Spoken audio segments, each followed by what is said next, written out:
P.O.L. Yo, what up everybody? IntraVenus here, back with another episode from P.O.L Game Review. And I'm also from P.O.L Music.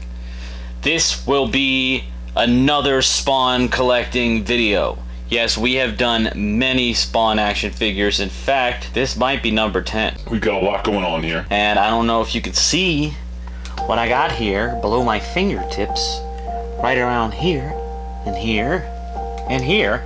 Also over here, there's a bunch of good stuff. So without any further ado, let's get on into this episode.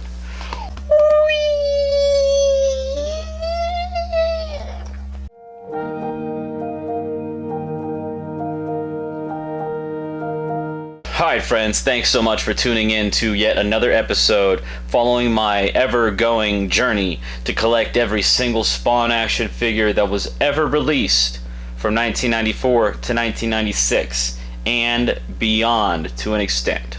Right now I'm just focusing on 94 through 96. If I see something cool like Cyber Manga Spawn, Manga Cyber Violator, whatever, I will pick it up maybe if I like it. But right now, this is what I'm on. If you've been following my previous episodes, you would know that. If not, I suggest you tune in, and I will leave cards up all over the place. And we've got a lot of good stuff here. We got 6 different action figure varieties. Well, we'll see, action figures. But then we have multiple color variants of every single one, for the most part, except for Chapel and Commando Spawn. So we're gonna start out with Series 2. Series 2, we have two different characters. And first off, we have Chapel. And this is Chapel from Todd Toys. So you won't have the clip and collect on the back. As we previously discovered, the clip and collects are only on the back of the McFarlane releases, which they're all from Todd McFarlane, but Todd Toys rebranded as Todd McFarlane, as McFarlane Toys. So on the back of the Todd Toys, you just get a little blurb, the same one on every figure, about Todd McFarlane, creator of Spawn. Chapel actually started out in Youngblood, and for some reason this slipped by me for a long time, because I guess I know he's also in Spawn, or he ended up in Spawn after Youngblood.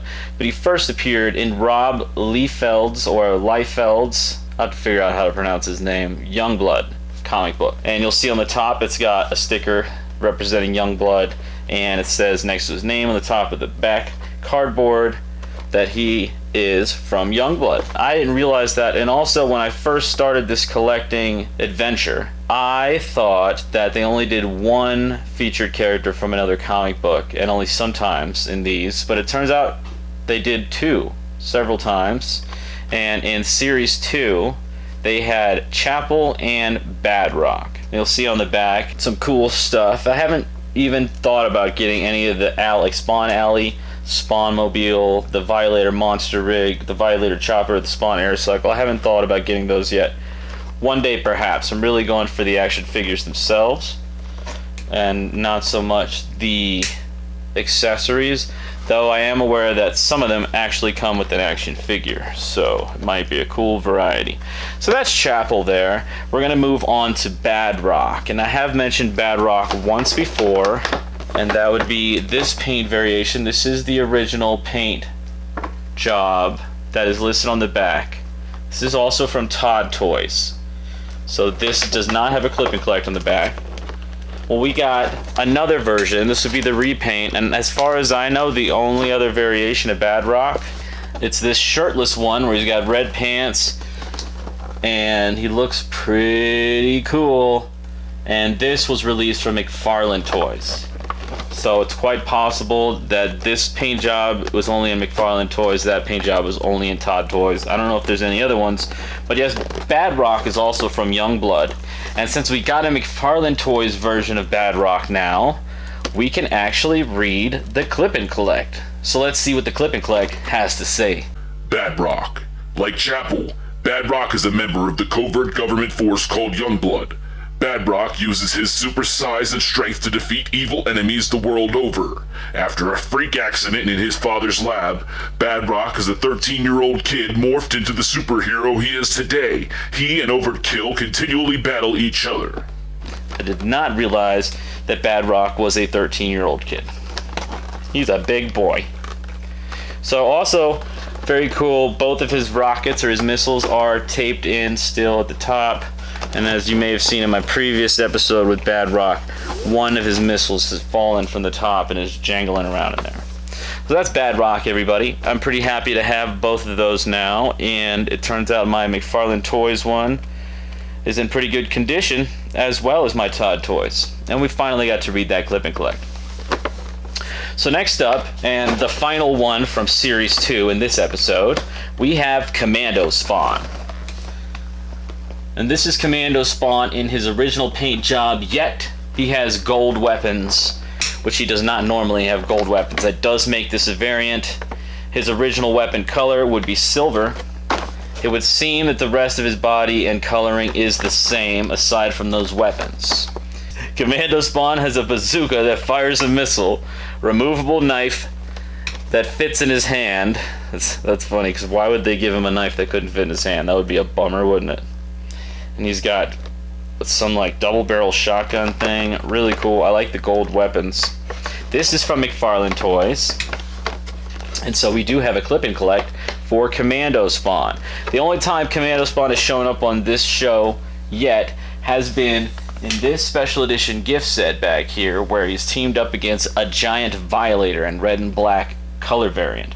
And Commando Spawn is wearing black and green camo with black weapons.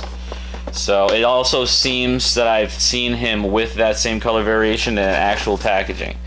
There are several varieties to Commando Spawn, at least for his weapon colors and his, everything. Without any further ado, let's go ahead and check out his clip and collect. Commando Spawn. Before his death, Al Simmons was a mercenary for the U.S. government. Knowing that as Spawn his powers are not infinite, on occasion he has borrowed from army bases guns, missiles, and bazookas to use in his fight against evil. Once armed, he tapped into his training to become the ultimate fighter. Commando Spawn. Yes, if you don't fully know about Spawn or follow him, he has limited powers. At least that's how he started. I haven't followed the newest comics, but well, you look into that. That would be the end of Series 3 for this episode. Now we're going to move on to, that'll be the end of Series 2 for this episode. Now we're going to be moving on to Series 4. That's right, the rest of these action figures are from Series 4. We're starting out here with Exoskeleton Spawn. Once again, in a previous episode, we talked about this marvelous white speckled variation of the Exoskeleton Spawn from McFarlane Toys. And here we have a very dark colored variant. Once again, this is not the original paint job. This is a repaint variant. And if you notice, I'll get some close-ups on it, but there's two different heads on these. The one in this darker variant, the newer one we're presenting today, seems to be featuring possibly the same head that is on Spawn 2. Or it's very similar. It's half mask and half hamburger head. He's also got a really cool, just darker, grittier looking coloration on his suit in general in here.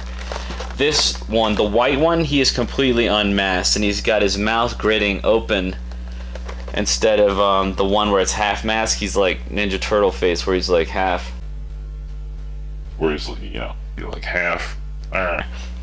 You know what I mean. So, we will read Exoskeleton Spawns back one more time with the clip and collect. I'm excited to have these. There are at least two other variants, green bones and the lighter bones with different color suits. So the clip and collect has this to say. Exoskeleton Spawn. Spawn disguises himself in this exoskeleton armor as a means to breach the territory of violators and other creatures of the Darklands. By camouflaging his appearance, Spawn can attack his enemies off guard while at the same time using parts of his costume as weapons of defense. Exoskeleton Spawn. Now this next one I am very excited to present. It is one of the most expensive Spawn figures right now from this time period, and somehow I ended up with 3. I knew I was getting 2 because the first one I got was very yellowed, and that is the Maxx. Got the Maxx here with his white character eyes or whatever you call them. And there's another variation where that character's black. As far as I know now, there's only 2 different variations. The only thing they change, really, is the color of that little character down there. It's either white or black. Correct me if I'm wrong, that's what I've found so far. This is a learning experience for me. So I had ordered a second one when I knew this was very yellowed. But somehow, I think I bid on eBay and won a bid also that I forgot about. But then I ended up with 2 more very good condition copies of the Maxx. The Maxx is really awesome, and I'll tell you that these are all from McFarlane Toys. They all have the same clip and collect on the back. The Maxx is from Sam Keith's comic, The Maxx. I think there was also an HBO TV show similar to the Spawn show back in the day. The Maxx is featured in Series 4 along with Shadowhawk. I think Shadowhawk might be from Youngblood, but maybe not. It's the only character I need out of here now. Clown 2 hasn't shown up yet. There's something special about that we'll cover. Shadowhawk, I need to get, there's several variants of that. We're going to go ahead and read the back here one more time. The Clip and Collect has this to say for The Maxx. Though he thinks he's a typical superhero, Maxx is homeless and lives in a dumpster in New York, relying on handouts from Julia Winters, a social worker working out of her home. Maxx dreams of another reality where he's a hero in an imaginary land similar to the Australian outback. On their adventures in the outback and real world, these characters encounter Mr. Gone, a caped figure who perpetrates crimes on women with the help of small creatures called ISZ, eyes. I think it's pronounced eyes. That's right. That's the Maxx. Really cool to have. The Maxx seems to be one of the most expensive characters, like I said. And though the white version of Eyes is, I think, the repaint, of course, because on the back here it's featuring one with black paint, it would seem that this is easier to find than the original paint. Eventually I'll get both, and one of these, if I had more followers right now, I would totally offer a giveaway. Maybe in the future, let me know, or pass this video around if you think that that's something that should happen. But, we'll do something. Maybe I'll just sell it on eBay, maybe I'll put it away. The yellow one, I don't want to open any of them really, but if I open one, we'll do it on camera and it'll be the yellowed packaging. So there we have it. That is the Maxx. So many action figures here. It's awesome. Now, last but not least, we have, once again, Saigor. Saigor was originally featured on this show in this color variant.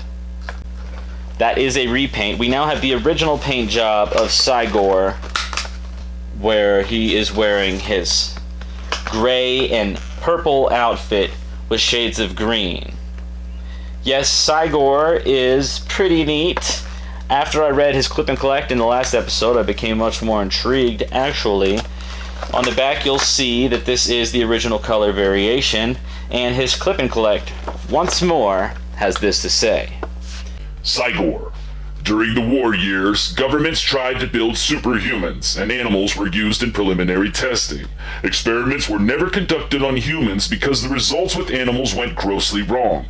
One of these animals, Cy-Gor, experienced numerous problems. He now roams the earth with both parts of a human and ape brain in a body as powerful as a tank. He sounds certainly dangerous. There is at least one more variation of this where he has white fur. He looks like a snow gorilla.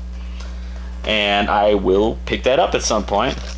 As you see, we are collecting every single Spawn action figure and variant from 1994 to 1996. That figure ties it up for this episode. I thank you all so much for sticking around to the end of the video. If you like it, please hit that like button and subscribe. I really appreciate it. And hit the notifications bell, as I intend to continue releasing videos twice a week at least. It's tending to be more like 3 times a week now, but the 2 main episodes are on Thursday and Sunday mornings at 8 a.m. Mountain Standard Time. I also like to sprinkle them in between, so that would be Tuesdays and Fridays, or Saturdays. thanks again, and stick around because we have a lot more coming up in a future episode. We've got 3 variants of future Spawn coming up. We're going to go back to the classics and hit up Series 1 with 4 different variations of Spawn. We got 3 different variations of Medieval Spawn. A bunch of cool stuff. So until next time, I'll catch y'all on the flippity flop. Flippity flop. Flippity flop. Kicking the scene, remember back in the day when we could kick it and drink? Karaoke, wanna spit it for me? I'm carrying a split in the fifth of the teeth.